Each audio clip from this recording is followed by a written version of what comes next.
नमस्कार। Study I Q I S Hindi में आप सभी लोगों का बहुत बहुत स्वागत है। मेरा नाम है विरत दुबे और आज फिर से एक बार आप जुड़ चुके हैं हमारे साथ अगले टॉपिक में पढ़ने के लिए। और दोस्तों आज हम चर्चा करेंगे एक अगली मृदभांड संस्कृति पर जिसको हम लोग ब्लैक एंड रेड वेयर यानी BRW के नाम से जानेंगे। प्रेजेंट टाइम में अगर देखा जाए तो नक्शे पर इतिहास ये जो हमारा कार्यक्रम है ये सब आप लोग अच्छी तरीके से देख ही रहे हैं। ठीक है, नक्शे पर इतिहास। जरा बताइए कितने लोग रेगुलर व्यूअर्स हैं इसके, नीचे कमेंट सेक्शन में जरा कमेंट करके बताइए जिन्होंने अभी तक के सारे एपिसोड लाइन से देखे हैं, कोई भी एपिसोड मिस नहीं किया है। इस कार्यक्रम में आज हम पढ़ने वाले हैं मृदभांड संस्कृति में। मृदभांड जो संस्कृति है, संस्कृति जो है यानी पॉटरी कल्चर जो है, उस पॉटरी कल्चर के अंतर्गत काले लाल मृदभांड जो हैं उनके ऊपर हमारा डिस्कशन होगा, जिनको हम लोग बोलते हैं कृष्ण लोहित। कृष्ण लोहित मृदभांड। मृदभांड इनकी विशेषता भी समझेंगे और ये कहां से पाए गए इनकी लोकेशंस को भी मैप में देखेंगे। इंग्लिश में बोलेंगे ब्लैक एंड रेड वेयर। ठीक है, क्या बोलते हैं इनको? Black and red ware.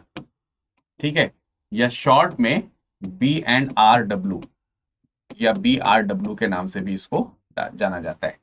तो BRW कल्चर बहुत इंपॉर्टेंट कल्चर है, बहुत ही महत्वपूर्ण कल्चर है और ये अपने विशिष्ट नाम के लिए भी जाना जाता है। सबसे पहले आइए इसके नाम का विश्लेषण करते हैं एक बार। इसका नाम जो है वो किस प्रकार का है, ये जो नाम है इस नाम का एक बार विश्लेषण करते हैं, फिर आगे जो है अन्य चीजों का भी विश्लेषण करेंगे, समझेंगे। कृष्ण लोहित। ठीक है, कृष्ण अक्सर शब्द जो है वो काले शब्द को रिप्रेजेंट करता है। वैसे तो विभिन्न नाम है, कृष्ण को श्याम या काला रंग दोनों तरीके का कहा जाता है। और जब श्याम शब्द का इस्तेमाल होता है तो श्याम शब्द को हम थोड़ा सा नील वर्ण की तरफ भी लेकर के चलते हैं। इनफैक्ट वेदों में अगर आप देखेंगे तो इसी कृष्ण वर्ण को नील वर्ण के तौर पर भी वर्णित किया गया है। तो इस चीज को लेकर के थोड़ा सा कंफ्यूजन रहता है। दूसरा, लोहित शब्द, अब आप देखोगे आप इंग्लिश और हिंदी के नाम में बड़ा डिफरेंस आप देख रहे हैं। कह रहे हैं कृष्ण लोहित मृदभांड। हिंदी में नॉर्मली अगर हिंदी सामान्य हिंदी की बात करें तो सामान्य हिंदी में आप इसको क्या कह रहे हैं? सामान्य हिंदी में कह रहे हैं आप काले लाल मृदभांड। तो अगर आप सामान्य हिंदी से इंग्लिश को कंपेयर कर रहे हैं तो मैच हो रहा है, लेकिन इस वाली हिंदी से इस इंग्लिश को मैच कर रहे हैं तो अजीब लग रहा है। Krishna black, Lohit red. अब लोहित का रेड से आपका कैसे लेना देना है? जैसे आप देखिए, जो हम कहते हैं कि हमारे ब्लड में आयरन की कमी हो गई है, हमारे ब्लड में आयरन की कमी हो गई है। ठीक है, हमारे शरीर में आयरन की कमी हो गई है तो हम कहते हैं कि भाई खून की कमी हो गई है। सामान्य भाषा में हम ये बोल देते हैं। तो खून में किस चीज की कमी हो जाती है? आयरन की कमी आती है। आयरन और ब्लड का रिलेशन कैसा दिखता है हमको? एक कलर से दिखाई देता है और वो कलर रेड कलर से थोड़ा सा जुड़ता है। थोड़ा साइंस की भाषा में आप जाएंगे तो पिगमेंटेशन रेड कलर से आता है। और वो खैर मैं एकदम साइंस में नहीं जा रहा हूं। आपको लोहित शब्द जो है, लौह शब्द जो निकल करके आ रहा है, लौह या लोहित शब्द जो निकल करके आ रहा है, वो लाल रंग को रिप्रेजेंट कर रहा है। किसको रिप्रेजेंट कर रहा है? लाल रंग को रिप्रेजेंट कर रहा है। ठीक है, वो किसको रिप्रेजेंट कर रहा है? वो लाल रंग को कहीं ना कहीं रिप्रेजेंट कर रहा है। तो उसी से वर्णित यहां पर ये टर्म यहां पर रखा गया है। तो आप इस तरीके से कनेक्ट कर सकते हो। ठीक है, तो कृष्ण लोहित, सिंपली हम इसको काले लाल रंग का मृदभांड कह सकते हैं। बहुत ज्यादा टिपिकल उसको नहीं रखना है। आई होप कि आपको यहाँ पर बात समझ में आ गया हो। तो अब ये बर्तन जो इनके जो पात्र हैं, क्योंकि मृदभांड है तो मिट्टी के बर्तन हैं, इनकी कुछ अपनी विशेषता होगी। काले रंग के होंगे और लाल रंग का नहीं। एक ऐसे मृदभांड हैं जिनका जो रंग है, जिनकी जो स्पेशलिटी है वो रंग की है, जो कि काले रंग के भी हैं और लाल रंग के भी हैं। यानी एक ही बर्तन में मुख्यतः दो तरीके के रंगों का इस्तेमाल जो है वो आपको देखने को मिलेगा। कहते हैं कि सबसे पहले इसकी खोज दक्षिण भारत में ब्रह्मगिरी वाला जो एरिया है और अरिकामेडु वाला जो एरिया है वहां पर की गई थी मार्टिलर व्हीलर के द्वारा। तो अरिकामेडु और ब्रह्मगिरी की जो पहाड़ियां हैं वहां पर इसकी खोज सबसे पहले की गई थी 1945 के आसपास, 1945 के आसपास। तो मार्टिलर व्हीलर ने इनकी खोज की थी। कृष्ण लोहित जो मृदभांड है, अगर हम उसकी टेक्निक की बात करें, उसकी तकनीकी की बात करें, तो कहते हैं कि ये जो मृदभांड है, सपोज दैट कि कोई इसमें सुराही है या कुछ इस तरीके का बर्तन है, जिसमें अगर आप जो इसका ये जो मुंह वाला आकार देखोगे, सपोज दैट मैं कोई एक बर्तन बना ही देता हूं, यहाँ पर कोई किस तरीके की पॉटरी अगर बना देते हैं, तो थोड़ी तिरछी मिर्ची हो गई होगी यार, इसको देख लेना अपना, ठीक है। नहीं नहीं, ऐसे ऐसे तिरछी करने से बनेगा नहीं, जो भी है। तो अगर ये पॉटरी है सपोज, तो इसमें क्या है कि ये वाला जो पोर्शन है, ऊपर वाला जो ये पोर्शन है, ये वाला जो पोर्शन है, ये जो पोर्शन है तकरीबन गले तक, तो ये जो है आपका, ये कुछ लाल रंग का रहता है, ये हल्का सा कुछ लाल रंग का आपको देखने को मिलेगा, या ब्राउन कलर का आपको देखने को मिलेगा, ठीक है। हल्का सा ये कुछ ऐसा लाल रंग का यहाँ पे गर्दन के पास आपको देखने को मिलेगा। और जो नीले और जो नीचे का जो हिस्सा है, वो आपको ब्लैक कलर का देखने को मिलेगा। वो वाला जो हिस्सा है जो आपको ब्लैक कलर का देखने को मिलेगा, काले कलर का। तो इस तरीके से ये जो बर्तन है, ये कैसा हो गया, काला लाल मृदभांड हो गया। अब ये जो काला लाल मृदभांड है, इसमें एग्जैक्टली कोई लाइन नहीं है यहाँ पर, जैसे मैंने यहाँ पर एक लाइन ड्रॉ कर दी है, ऐसी यहाँ पर लाइन नहीं है। अगर आप इस लाइन को देखोगे तो ये लाइन जो है वो मिस्ड है, ये लाइन एग्जैक्टली यहाँ पर नहीं मिलेगी आपको। यहाँ पर कोई लाइन होगी और ये लाइन जो है उसको फिलअप कर रहा होगा कि यार चलो ठीक है यहाँ तक ही है, ऐसा कुछ नहीं है। तो ये आपस में कहीं ना कहीं मर्ज होता हुआ आपको दिखाई देगा, ओवरलैपिंग या मर्जिंग जो भी आप कह सकते हो, वो मर्ज होता हुआ दिखाई देगा। तो इसको किसी तरीके से ऐसे करके रंगा गया। समझ में आ रही बात? अब इसमें भी अगर आप देखोगे टेक्निक और भी अजीब तरीके की है। वो भी टेक्निक इस तरीके से आपको ध्यान रखनी है कि जैसे मान लेते हैं, आप इसको थोड़ा सा आप महसूस करें, क्योंकि मैं 3D इमेज तो बना नहीं पाऊंगा यहाँ पर, कि मृदभांड जो है, इसका जो ऊपरी भाग मैंने आपको बताया, जो ऊपर का जो गला वाला जो एरिया, रिम आप जिसको कह सकते हैं, वो तो काला हो गया, शेष भाग शेष लाल हो गया, और शेष भाग जो है वो काला हो गया। अब इसमें भी जो मोटाई है, जैसे मान लेते हैं कि इसकी इतनी मोटाई है, ठीक है, ये मोटाई है, परत की मोटाई जो है वो इतनी है, सपोज दैट इस तरीके से मोटाई है। तो इस मोटाई में भी क्या कहा गया कि जो कलर है, ब्लैक कलर जो है, उसकी जो डेप्थ है, वो अंदर की, ऊपर की ओर से अंदर की ओर आते आते तक डार्क टू लाइट हो जाती है। तो शुरुआत में लोग कहते हैं कि शायद इसको औंधे मुंह रख करके पकाया गया होगा, इसलिए अंदर जो है वो ऑक्सीजन रह गई होगी उसकी। जैसे काजल पारा जाता है, आप लोग उत्तर भारत में या कहीं पर भी देखे होंगे, काजल पारने की एक परंपरा है, खासतौर से दिवाली के आसपास। तो बर्तन जो है वो दीपक के ऊपर ऐसे पलटा के रख दिया जाता है, तो उससे काजल जो है बन जाता है। तो वो काजल क्या है, ऑक्सीजन उसमें जल करके वो उसमें चिपक जा रहा है, फिर हम लोग खरोच ले रहे हैं, वो काजल बन जाता है। आंखों में अंजन जिसको बोलते हैं आप लगाने के लिए, वो काजल बन जाता है, शायद उसी का कालापन होगा। लेकिन जब उसको कुरेदा गया, तो वो कुरेद करके हट, अब वो काजल है तो फिर कुरेद करके मिट जाएगा ना, हट जाएगा ना ऊपर की ओर अगर, लेकिन उसको कुरेदा गया तो ऐसा नहीं है। और उसको तोड़ के देखा जाए, फोड़ करके देखा जाए, तो उसकी जो मोटाई है, डेप्थ जो है, उसके अंदर तक आपको जो है वो थोड़ा सा दिखाई देगा। तो अंदाजा लगाया गया कुछ इतिहासकारों के द्वारा कि भाई ये जो बर्तन बनाए जाते थे, मिट्टी के जब बनाए जाते थे, तो मिट्टी के बर्तन बनाने के बाद इनके ऊपर किसी प्रकार का कोई लेप लगाया जाता था, कोई भी लेप रहा होगा, किसी भी चीज का कोई जो है वो लेप लगाया जाता था।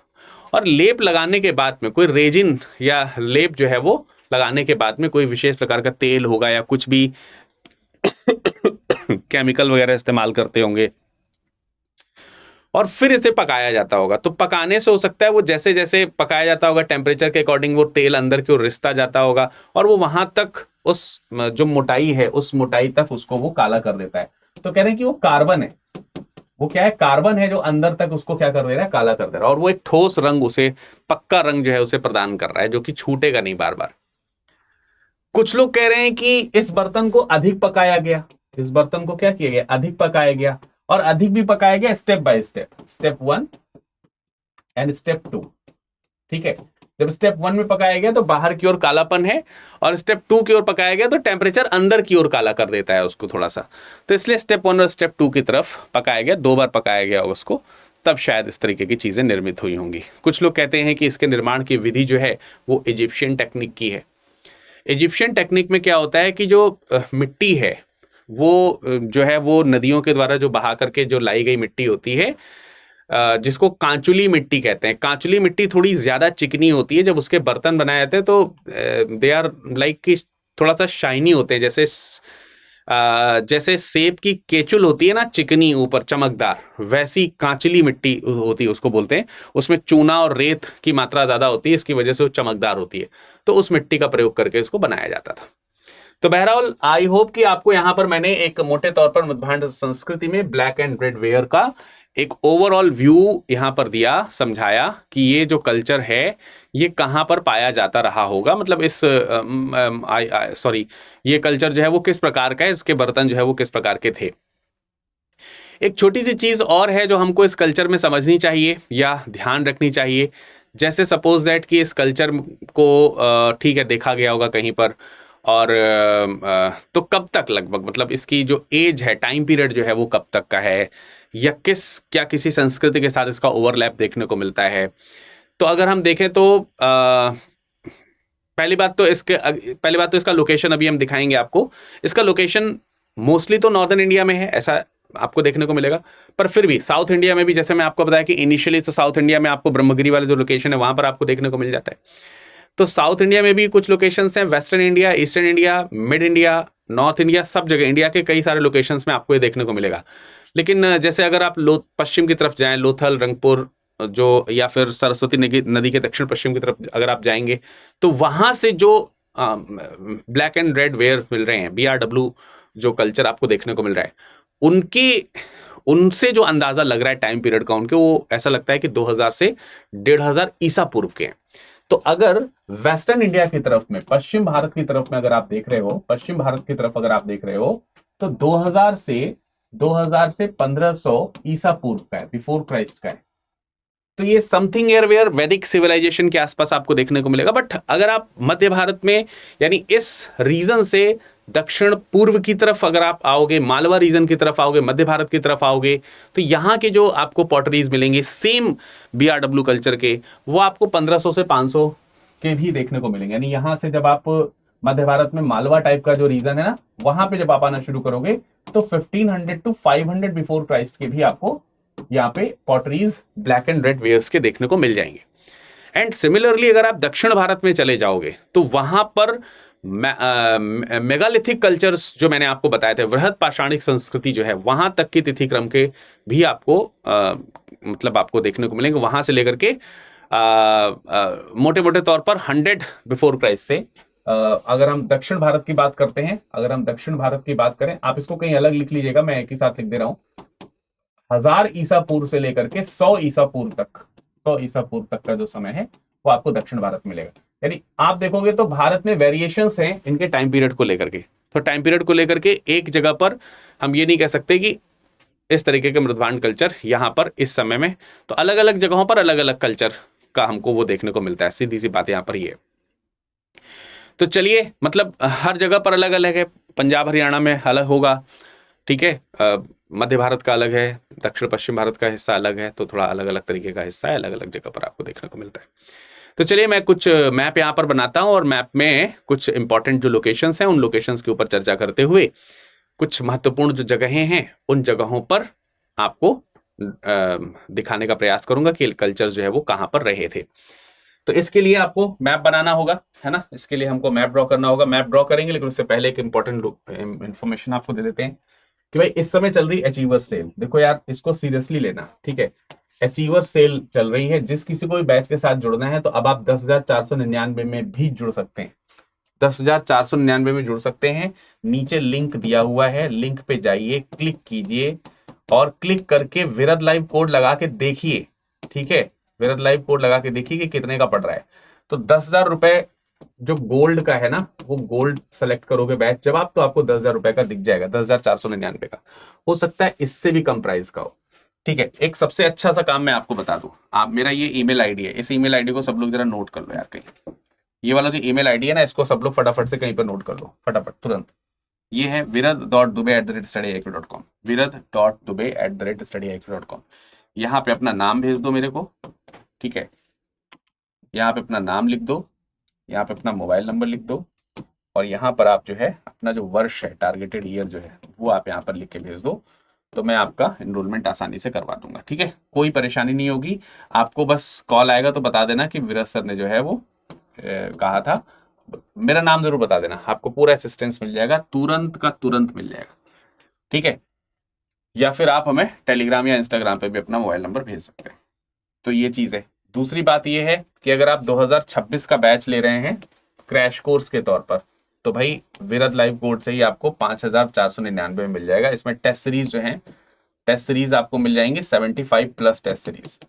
तो और क्या चाहिए, रिवीजन पूरा मिल ही रहा है, ठीक है। और अगर आप 2028 की तैयारी कर रहे हैं तो one of the best batch again the प्रतिज्ञा बैच, और ये आज से शुरू हो रहा है, ये शुरू हो रहा है, शायद कल से शुरू हो गया, सॉरी कल से शुरू हो चुका है, कल से शुरू हो चुका है। आज मतलब आज इसका ओरिएंटेशन चल रहा होगा, अभी 1-2 दिन ओरिएंटेशन चलता है। तो विरद लाइव कोड, इसमें मैं इतिहास पढ़ा रहा हूँ, कंप्लीट इतिहास में मैं पढ़ाऊंगा, बेसिक से लेकर के एडवांस तक सब कुछ इसमें मैं पढ़ा रहा हूँ। 28,999 आप जोड़ सकते हैं। 30 नवंबर अचीवर सेल की लास्ट डेट है, ये ध्यान रखना है। इसके बाद मैं भी आपका कुछ नहीं सहायता कर पाऊंगा। आपको मैक्सिमम डिस्काउंट चाहिए तो बस सिंपल सा काम करना है, आप मुझे मेरे को अपना नंबर जो है वो भेज दीजिए, नाम लिख करके भेज दीजिए और ईयर लिख दीजिए, नाम, नंबर और ईयर, इतना लिख करके भेज दीजिए, फटाफट मैं एनरोल करा देता हूँ। चलिए अब मैं आपको मैप आपके लिए ड्रॉ करता हूँ, ठीक है। तो इसको ऐसे कर देते हैं। तो मैप आपके लिए ड्रॉ कर लेता हूँ इंडिया का। तो इंडिया का मैप में कुछ खास ऐसा नहीं है, उत्तर भारत का मैप आपको बनाना है। उत्तर भारत के मैप में वही गुजरात का जो हिस्सा है वहां से मैं दक्षिण भारत बनाता हूँ। ओ सॉरी, नीचे की ओर ऐसे लाना था और मैं वैसे ले गया, दक्षिण की ओर ऐसे बनाना है। और इसके बाद आपको ये पाकिस्तान वाला जो इलाका है ऐसे जा करके ये भारत का इलाका जो है वो शायद ऐसे बना सकते हैं, ठीक है। तो ये आपका भारत और पाकिस्तान का एक साथ चाहे तो इस तरीके का नक्शा बना सकते। अब इसमें आपको क्या करना है, इसमें आपको ये नदी, इसमें आपको ये नदी लेकर के चलनी है। तो ये हो गई आपकी सिंधु नदी, ये हो गई आपकी सिंधु नदी, ये हो गई आपकी, मैंने हमेशा आपको बताया सतलज नदी होगी, सिंधु और सतलज आप यहाँ पे बना दीजिए। और इधर से जो है आप गंगा नदी बना दीजिए ऐसे करके। ये गंगा बना दोगे तो यहीं कहीं से आपको जो है वो ये यमुना बनानी पड़ जाएगी, बस इतना बहुत है, ठीक है। इतना आपको करना है और इसके बाद जो है आगे की कहानी हम आपको बताते हैं। तो इसमें हम लोग क्या बनाने जा रहे हैं, इसमें हम लोग बनाने जा रहे हैं जो BRW कल्चर है, BRW सॉरी BR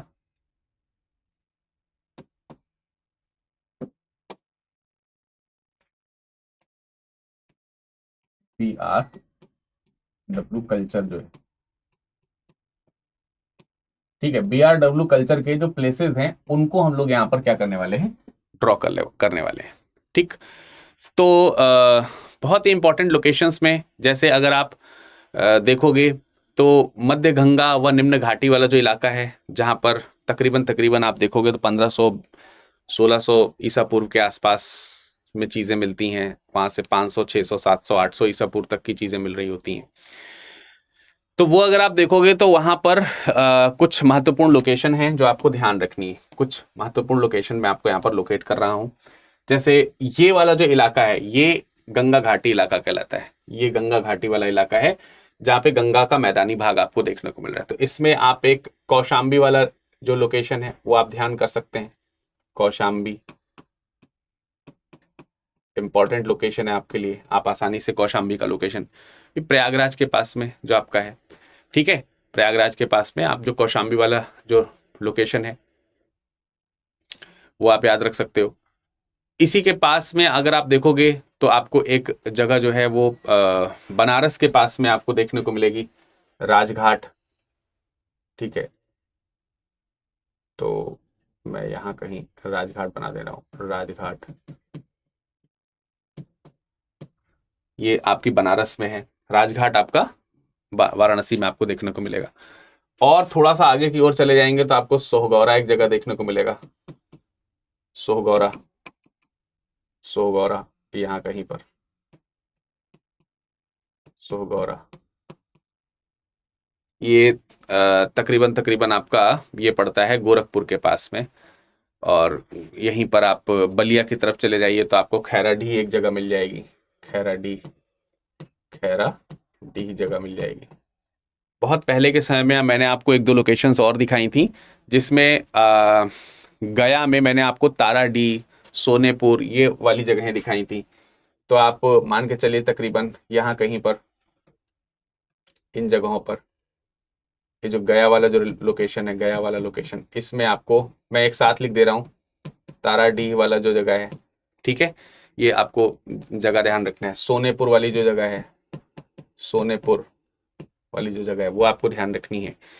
ये निचली गंगा घाटी के जो इलाके हैं वहां पर आपको इस तरीके के। और आप पूरब की तरफ जाएंगे तो चिरांद एक जगह आपको देखने को मिलती है, बहुत ही फेमस है ना। एकदम पूरब की तरफ में आपको जाओगे तो यहाँ कहीं पे आपको चिरांद एक जगह देखने को मिलेगी, चिरांद, चिरांद, चिरांद लोकेशन भी आपको ध्यान रखनी है।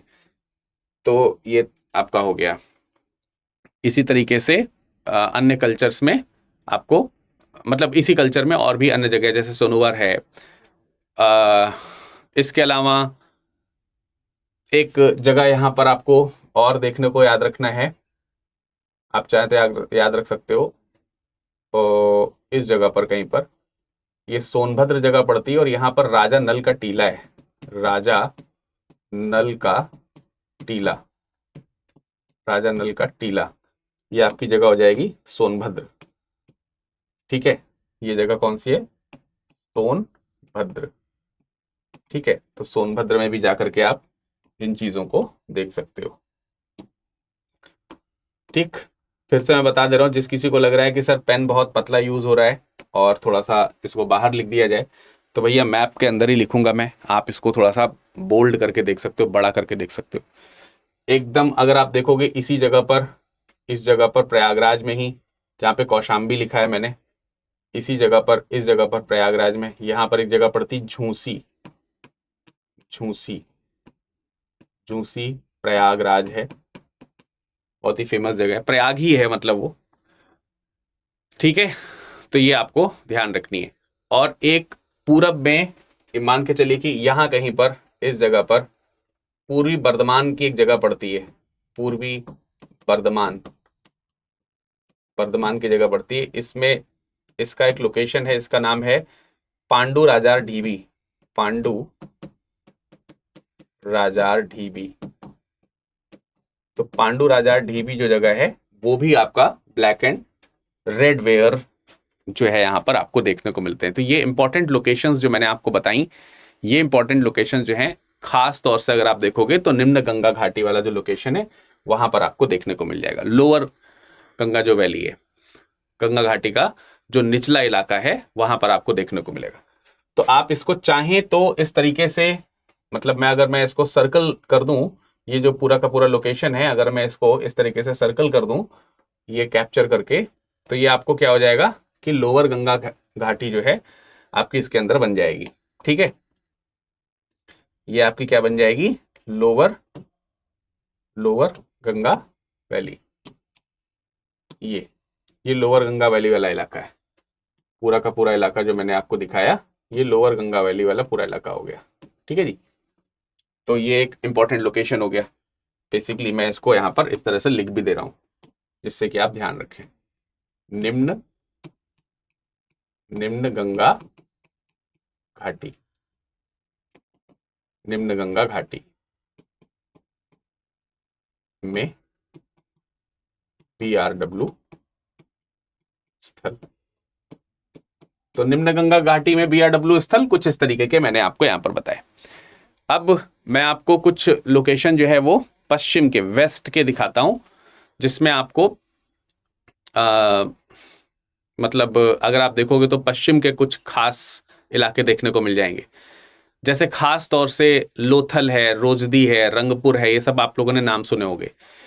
तो आपको यहाँ पर है ना, यहाँ पर अगर आप आ जाओगे तो इस जगह पर आपको रंगपुर देखने को मिल जाएगा। ये आपकी जगह रंगपुर हो गई, रंगपुर हो गई। एक बहुत इंपॉर्टेंट जगह है गुजरात में जिसका नाम है प्रभास पाटन, तो वो यहाँ कहीं पर पड़ता है, इस जगह पर कहीं पर, प्रभास, प्रभास पाटन।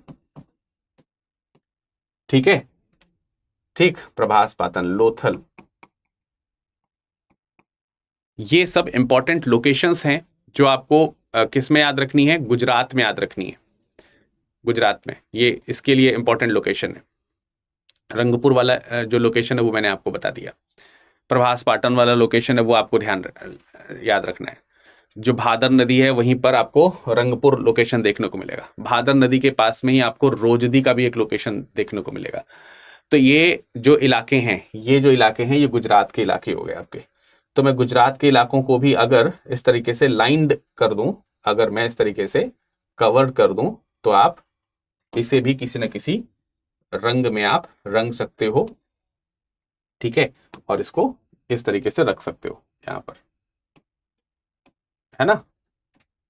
तो ये आपका, ये कौन सा इलाका हो गया? इस वाले इलाके को आप कह सकते हो कि गुजरात वाला जो क्षेत्र है, गुजरात का इलाका जो है वो हो गया पूरा का पूरा। इसमें हम इसको हम कह सकते हैं गुजरात क्षेत्र। गुजरात क्षेत्र का है। गुजरात क्षेत्र में BRW जो कल्चर आपको देखने को मिल रहा है, BRW स्थल जो है वो मैंने आपको यहां पर दिखाए, ठीक है। गुजरात क्षेत्र के BRW स्थल हो गए। गुजरात क्षेत्र से थोड़ा सा दक्षिण की ओर आ जाते हैं, साउथ की तरफ अगर हम आते हैं, या साउथ, या आप भारत का वेस्टर्न इलाका भी इसको मान सकते हो, दक्षिण पूर्व या राजस्थान थोड़ा वेस्ट की तरफ, और मध्य भारत का इलाका, वहां तक जब आप चलोगे तो आपने एक बहुत फेमस संस्कृति सुनी होगी जिसका नाम है आहाड़ संस्कृति, ठीक है, जिसका नाम क्या है? आहाड़ संस्कृति। तो आहाड़ आपने जो उदयपुर राजस्थान वाला जो इलाका है वहां पर आपने आहाड़ कल्चर को देखा होगा। अब वहां पर पहले तो सरस्वती नदी रहा करती थी, अब वहां पर सरस्वती नदी नहीं है, पहले वहां पर सरस्वती नदी का कल्चर आपको देखने को मिल जाता था। तो अभी आप इसको मान के चलिए कि तकरीबन जहां पर, वैसे तो हम इसको यहाँ पर नहीं लिखना चाहिए था, इसको हम क्या करते हैं, इसको यहाँ से हटा देते हैं और इसको हटा करके इसको यहाँ पर लिख देते हैं, ठीक है। इसको अगर हमें रिप्रेजेंट ही करना है तो इसको हम ऐसे रिप्रेजेंट कर देते हैं, क्योंकि ये वाला जो पोर्शन है, ये वाला जो इलाका है, यहाँ कहीं पर आप मान के चलिए कि ये आहाड़ संस्कृति जो है आपको देखने को मिलेगी। आहाड़ या कहीं कहीं आहार लिखा रहता है, आहाड़ लिखा रहता है कहीं कहीं, और कहीं कहीं क्या लिखा रहता है? आहार लिखा रहता है। तो एक ही बात है, ठीक है। इसी से थोड़ा सा ऊपर आप चलेंगे तो आपको गिलुंद, या बगल में लिख सकते हो, या थोड़ा सा ऊपर, हल्का सा ऊपर करोगे तो ये गिलुंद वाला इलाका आपको देखने को मिलेगा। गिलुंद, गिलुंद, ठीक है। तो आहाड़ आपको कहां देखने को मिल रहा है? आहाड़ जो है वो उदयपुर का इलाका है। तो उदयपुर या चित्तौड़ आप एक तरीके से मान सकते हो, ठीक है। तो ये राजस्थान हो गया एक तरीके से, ठीक है। ये पूरा का पूरा इलाका कौन सा हो गया? राजस्थान हो गया। अब अगर आप थोड़ा सा पूर्व की तरफ चलेंगे, मध्य भारत की तरफ चलेंगे, तो एक जगह मिलेगी आपको एरन। एरन जो है मध्य प्रदेश में सागर वाला जो इलाका है वो आपका एरन है। सपोज दैट यहां कहीं पर है एरन, इस जगह पर, इस जगह कहीं पर क्या है? एरन है, एरन, सागर। तो आप लोग जहां पर लिख रहे हो वहां पर एरन लिख लो, और एरन के अंदर जो है वो सागर लिख लेना कहीं पर अलग से, ठीक है। तो सागर वाला जो लोकेशन है वो हो गया, ये सागर वहां की जगह है। खरगोन डिस्ट्रिक्ट भी पड़ता है MP में ही, वहां पर आपका एक जगह पड़ती है नवदा टोली, ठीक है। एरन से थोड़ा सा साउथ में है ये, ठीक है। नवदा टोली एरन से साउथ में पड़ेगी, यहां कहीं पर आप मान के चलिए नवदा, नवदा टोली, नर्मदा नदी के पास में। और पश्चिम की तरफ अगर एरन से आ जाओगे तो एक कल्चर और आपने पढ़ा होगा कभी, नागदा, नागदा कल्चर।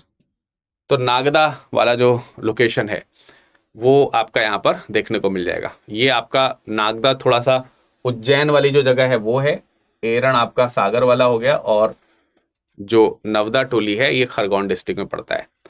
और जो उज्जैन है उससे थोड़ा सा पश्चिम में चलेंगे तो आपकी एक और जगह आपको देखने को मिलेगी, विदिशा। तो विदिशा मैं यहाँ कहीं बना दे रहा हूँ, विदिशा, बेसनगर, विदिशा जिसको आप बोलते हो, विदिशा या बेसनगर वाला जो इलाका है वो वाला जो इलाका आपका हो गया। तो ये जो है, ये तकरीबन आप इसको मोटे मोटे तौर पर आप मध्य प्रदेश कह लो या पश्चिमी राजस्थान, पूर्वी राजस्थान कह लो, जो भी आप कहना है, दक्षिणी पूर्वी राजस्थान कह लो, एक ही बात है। तो इस वाले इलाके को अगर आप इस तरीके से बनाना चाहते हैं तो बना सकते हैं, ये पूरा का पूरा इलाका। और इसे आप कोई कलर देना चाहें तो बिल्कुल दे लीजिए, ये इस तरीके का इलाका हो जाएगा। ठीक है, तो ये जो कल्चर है ये आपका कौन सा हो गया, ये आपका हो गया पूर्वी राजस्थान का इलाका। मैं बाद में लिख दूंगा इस इलाके को। फिर मध्यगंगा घाटी का मैंने इलाका आपको बता ही दिया है। और दक्षिण में यहीं से थोड़ा सा चलते हैं महाराष्ट्र और कर्नाटक की तरफ अगर चलें यहीं से, क्योंकि मध्य भारत तक आ ही गए, तो यहां पर आपको एक जगह देखने को मिलेगी बहल, प्रकाश। आपने नाम सुना होगा, शायद प्रकाश का नाम जरूर सुना होगा, बहुत ही फेमस जगह है प्रकाश, या बहल का भी नाम हो सकता है सुना हो। तो ये कहाँ पे पड़ते हैं, मैं आपको मोटे मोटे तौर पर इसकी लोकेशन बता दूं। तो बहल जो है महाराष्ट्र का जो जलगांव वाला इलाका है, जलगांव जलगांव वाला जो इलाका है वहां पर आपको देखने को मिलेगा। ठीक है, समझ में आया? बहल जो है वो आपका कौन सा इलाका है, जो जलगांव वाला इलाका है।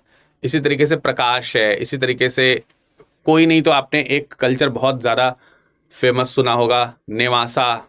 नेवासा तो सुना ही होगा, एकदम बहुत ही इंपॉर्टेंट। तो मैं बना दे रहा हूं, तकरीबन तकरीबन यहां कहीं पर प्रकाश, ओहो एक मिनट, यहां कहीं पर प्रकाश है इस जगह पर, महाराष्ट्र में इस जगह पर ये है प्रकाश,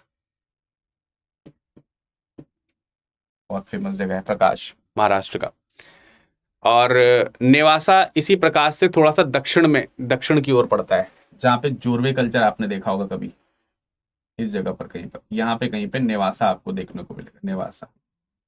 जोरवे भी आप चाहें तो लिख सकते हैं इसमें, वैसे जोरवे कल्चर भी आप चाहें तो लिख सकते हो, इंपॉर्टेंट है। ठीक है, तो जोरवे आपको यहाँ कहीं देखने को मिलेगा इस जगह पर, ये आपकी जगह है जोरवे। जोरवे कल्चर मैंने आप लोगों को बताया था, जोरवे अहमदनगर वाला जो इलाका है वो है। और थोड़ा सा पश्चिम की तरफ आएंगे, यहाँ पर इस जगह पर आएंगे तो यहाँ पर कहीं पर दायमाबाद है, दायमाबाद, ये भी महाराष्ट्र में ही है। महाराष्ट्र में जो दायमाबाद है वो भी थोड़ा अहमदनगर का ही इलाका है। और एक फेमस लोकेशन आपको और ध्यान रखनी है, जो आपको दायमाबाद के पास में ही है, इधर ही कहीं पर, नासिक। तो मैं अगर दायमाबाद को, एक मिनट, मैं हो थोड़ा यहाँ से कहीं से पकड़ में अगर आ जाए,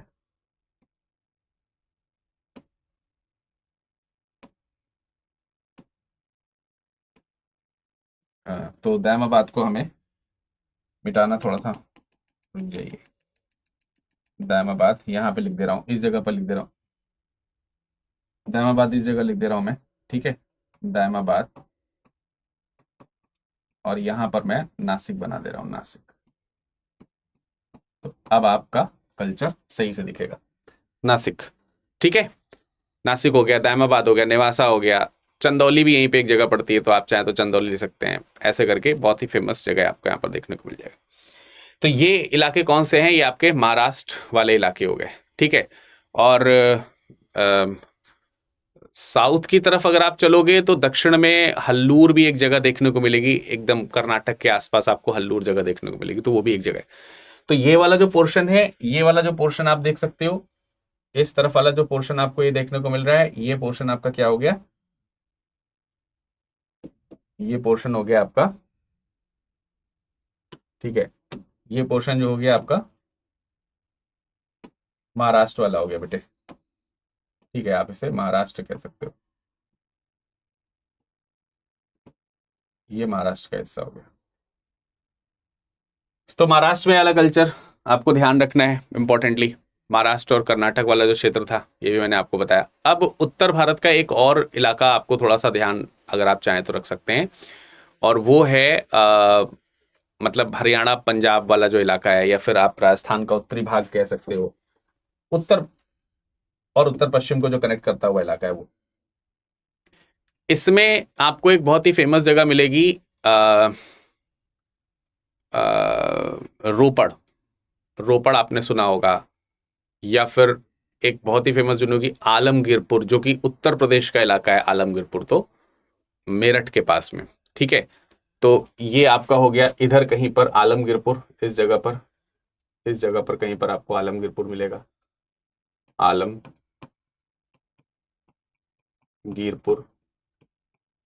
ठीक है, यहाँ पे आलमगीरपुर हो गया। यहाँ कहीं पे आप चले जाइए तो इस जगह पर तकरीबन तकरीबन इस जगह पर कहीं चले जाएंगे तो आपको मान के चलिए कि रोपड़ हो गया, ये रोपड़, रोपड़ का इलाका हो गया। और मेरठ के पास में ही आपको अल्लाहपुर एक जगह देखने को मिलेगी, तो मैं यहीं पर अल्लाहपुर बना दे रहा हूं, अल्लाहपुर, अल्लाहपुर ठीक है, मेरठ का ये एक इलाका है। और यहां पर आएंगे तो आपको एक जगह देखने को मिलेगी अतरंजी खेड़ा, अतरंजी खेड़ा। अब ये तो जगह आपको मालूम ही होगा, अतरंजी खेड़ा वाला कई बार मैंने आपको बताया, एटा वाला जो इलाका है, ठीक है। और इस तरफ आइएगा तो आपको यहां पर मिलेगा पूर्वी जो राजस्थान का इलाका है, जो जिसको हम लोग बोलते हैं नोह, भरतपुर वाला जो इलाका है नोह, तो आपको नोह वाला इलाका मिल गया, ठीक है। ये आपका श्रावस्ती हो गया, इधर श्रावस्ती, ठीक। तो इस तरीके से कुछ इलाके हैं जो आपको यहां पर देखने को मिलेंगे। तो ये कुछ इलाके थे जो मैंने आपको यहां पर बताया, रोपड़ पंजाब का इलाका हो गया एक तरीके से। तो उत्तर भारत में कुछ इसी तरीके के इलाके आपको देखने को मिलेंगे। तो ये जो लोकेशन है, चाहे तो आप इसको इस तरीके से लिख सकते हो, इसको ओवरऑल कवर अप कर लो ऐसा करके, और इसको भी आप कोई चाहे तो रंग जो है वो दे सकते हैं, तो दे दीजिए ऐसा करके, ठीक है। तो इंपॉर्टेंट है यहाँ की भी लोकेशन जो है, मैंने आपको इसमें भी दिखा दिया, ठीक है जी। चलिए, तो अच्छा, ये वाला जो इलाका था ये राजस्थान का था, इसको भी कहीं पर आप सबके नाम देते हैं। ये वाला गुजरात का इलाका हो गया, ये वाला जो इलाका था ये किसका है, ये महाराष्ट्र, महाराष्ट्र में, महाराष्ट्र में बीआरडब्ल्यू कल्चर हो गया, ये बीआरडब्ल्यू, ठीक है। ये वाला जो इलाका है आप इसको देखो तो आपको पता चलेगा कि दक्षिणी पूर्वी राजस्थान हो गया, ये दक्षिणी पूर्वी राजस्थान, और मध्य प्रदेश, मध्य प्रदेश का जो इलाका है उसके जो बीआरडब्ल्यू कल्चर थे वो मैंने आपको यहां पर दिखाया। और ये वाला जो इलाका है इसमें आप देखोगे तो इसमें आपका पंजाब हो गया, पूर्वी राजस्थान हो गया, पूर्वी राजस्थान हो गया, उत्तर गंगा घाटी हो गई, उत्तर गंगा घाटी हो गई, और उसके जो बीआरडब्ल्यू कल्चर हैं वो मैंने आपको यहां पर रिप्रेजेंट किए। तो ऐसे करके काफी बड़ा हिस्सा जो है आपको, ब्रह्मगिरी वाला जो इलाका है एक आप यहां पर नोट कर लीजिए, इस जगह पर, यहां कहीं पर ब्रह्मगिरी,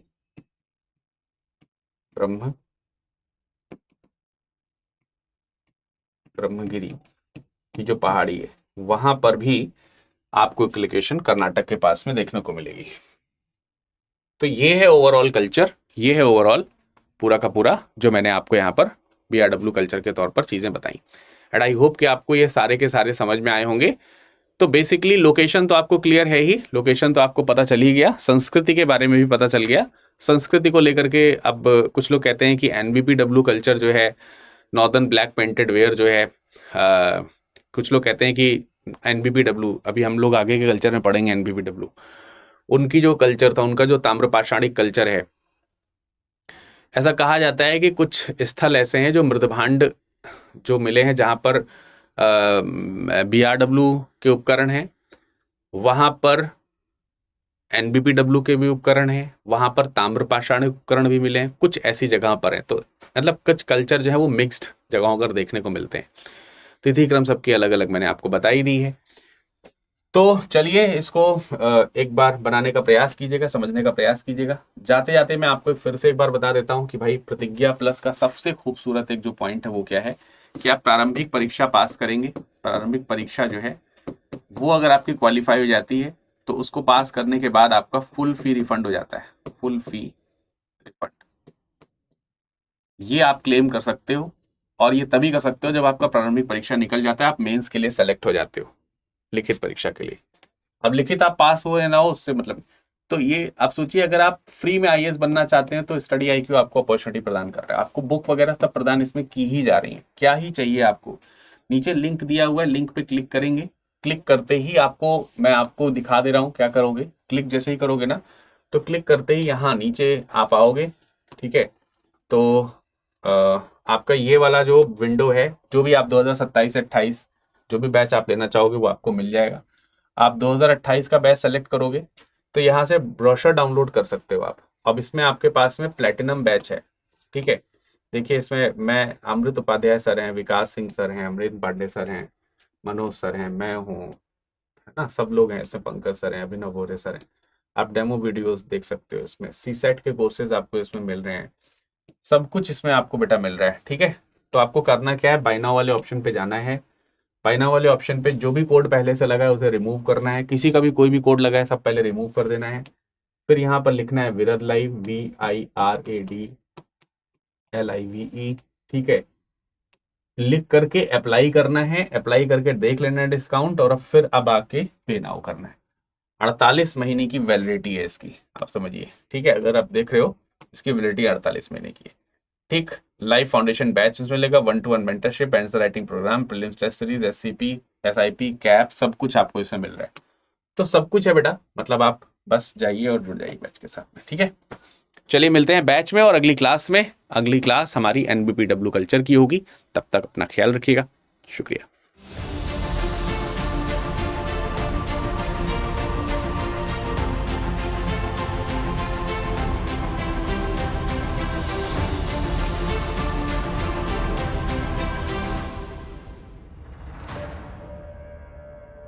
हिंदी में यूपीएससी की तैयारी से संबंधित प्रोग्राम्स को देखने के लिए सब्सक्राइब करें स्टडी IQ IAS हिंदी।